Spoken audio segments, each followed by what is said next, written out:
Sport Fishing on the Fly is brought to you by Maui Jim Sunglasses. First Tellurium Corp., the future of mining. And Hardy Rods and Reels.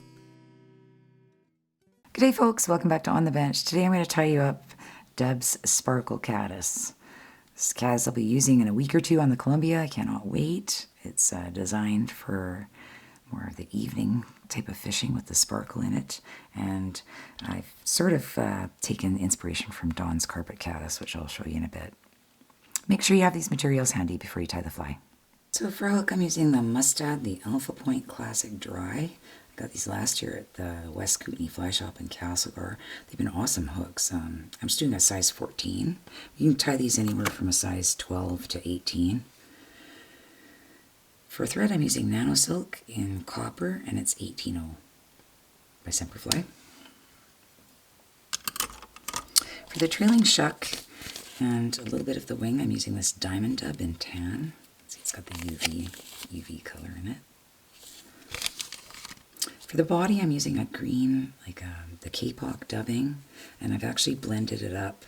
This is a blend of mine. You can use any green, super fine, dry fly dubbing would work. I've used this Kapok from Semperfli, and I've used the Caddis Pupa color mixed with the BWO, the blue wing olive color. So about 60-40, 60 Caddis Pupa, 40 BWO. And then I've taken their new Scud dubbing in Peacock. It's got some beautiful gold sparkles in it and stuff, and I cut it into it, mixed it in a coffee grinder, and that's how I made this beautiful sparkly dry fly dubbing. And then also for the wing, I'll be using a tan CDC, a couple of feathers of that.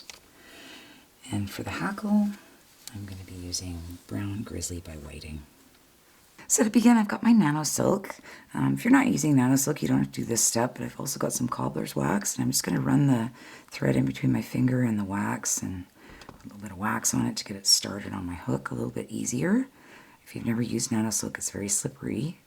It's also the strongest thread on the market, and I prefer using this more than anything for dry flies because it is so strong, and I don't need any head cement with it.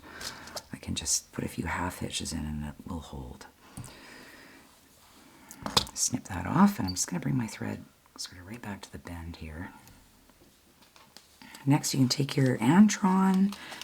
If you have dry fly polyurine would work good, because this is my sparkly version of the carpet caddis. I'm using this beautiful tan colored dubbing. It's like a longer dubbing, which is very nice. And I've just got a little chunk. I'm just going to tie it on. Tie it on, fold it back.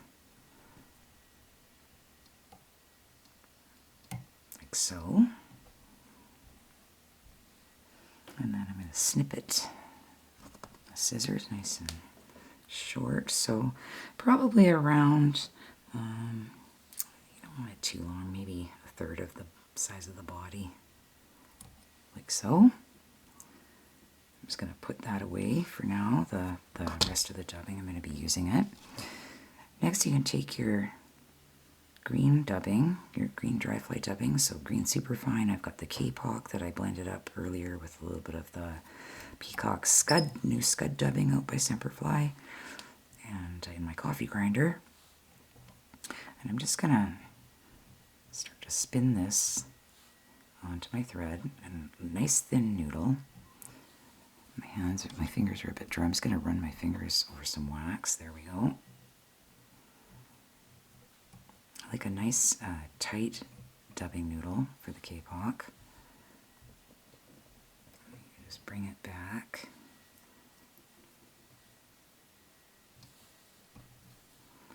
As you're going over, you can just tighten it if it gets loose on you. Build it up to the shape that you want. And I've left at least 2 eye lengths there for my hackle. So next I'm just going to take my CDC feathers. So I've got 2 of the tan colored CDC feathers.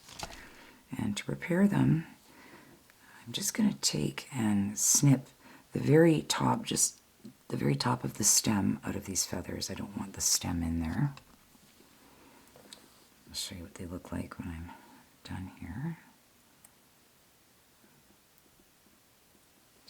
bit. So I just trim this, the very tip of it out. That's all. And I'm just going to marry these feathers together so that the stems match, like so. And then bring that over, and I'm just going to pull it to length. So I want it to be about the length of my other shuck, my trailing shuck, like so, and cut that out of there. Next I'm going to take the little bit of the sparkle dubbing that I have left, just a tiny amount. I'm just going to place it on top.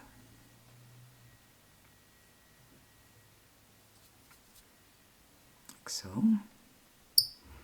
And then clean up the head area. Straggler there I'm trying to catch. There we go. Oh, might have to cut him out of there.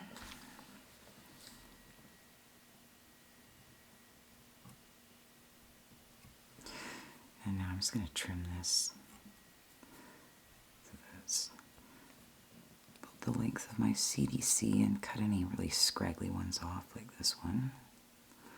Like so. And now you can take your hackle, and to prepare the hackle, I'm just going to pull the last few barbules down here and trim on either side of the stem so that there's just a tiny bit of hackle still remaining, and that just helps your thread grip it a lot better. But I'm also going to use the wax again. I always use wax, whether it's nano silk or not, when I'm tying in a hackle.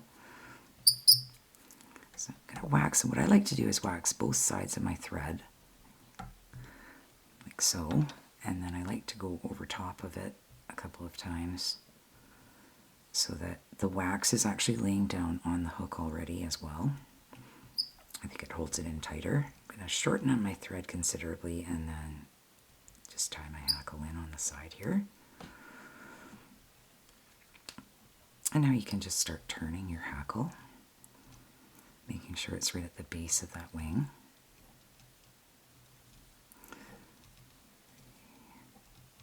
I'm probably going to get about 5 in here. On this size 14. A couple wraps in behind and a couple in front. And before I clip that off, I'm going to take my half hitch tool and just do a couple of half hitches in here.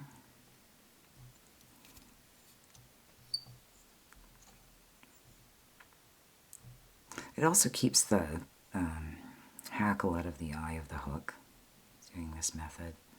I give it about 3 and that'll hold it. It's good and tight, good and strong thread. It's Kevlar. I'm just going to snip my hackle out of there and then take my nano silk and pull it tight and snip it out of there. Like so. And then I'm just going to take and pull that dubbing just so it's not too scraggly, even though when the fish start biting this fly it's going to get nice and scraggly, and then usually they work better, right? And that's it, Deb's Sparkle Caddis. So I said I would show you the fly that I took the inspiration from, which is Don's Carpet Caddis, which is right here for comparison. So he's got a little kind of a gray antron type wing and a little bit darker brown or different color brown hackle that he uses. I used this hackle last year. But anyways, that's the fly I took the inspiration from. And if you want to buy those flies, the Don's Carpet Caddis, which are absolutely killer on the Columbia River and also out in the East Kootenays where I was fishing last year as well in the streams, you can purchase them on the Sport Fishing on the Fly web store at sfotf.ca. Thanks for joining me on this edition of On the Bench. Take care, everyone. Conserve the waters and tight lines.